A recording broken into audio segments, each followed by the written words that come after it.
Beth here, and I just have a question. Please respond in the comments. Did you support the withdrawal at the time that it happened? Why or why not?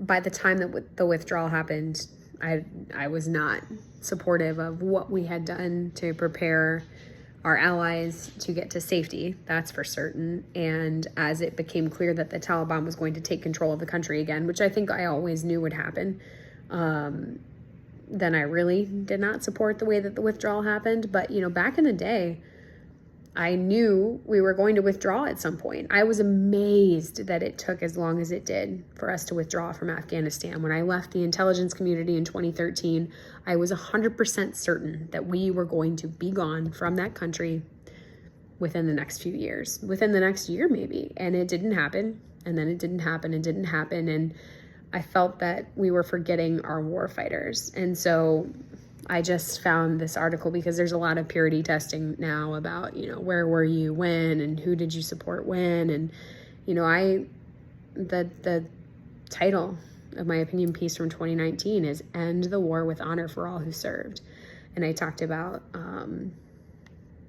a young man that I interviewed who about a year later ended his life, and the things he told me about his service that really stuck with me because I think because we spoke a lot of the same language, a lot of the same acronym talk, and he knew that I understood the area that he'd been in and kind of had talked to veterans before. He opened up to me and he said he told me things he didn't tell his wife. And I understand that, she might not have understood that world as much, or he might not have wanted her to think of him a certain way, but he wasn't worried about what I thought about him. Anyway, I shared that story in this piece, and then I shared the story of Jose Sanchez. I had heard his story on the Team Never Quit podcast.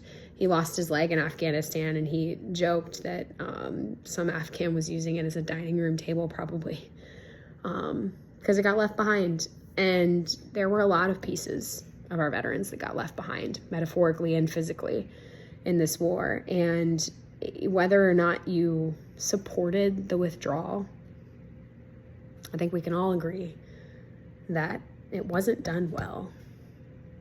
It continues to harm our allies, and it continues to harm the veterans who have not been honored for their service and who left something of themselves in a country that is now in the Taliban's control, in our enemy's control, and that's hurting the people who sided with us, and that hurts veterans.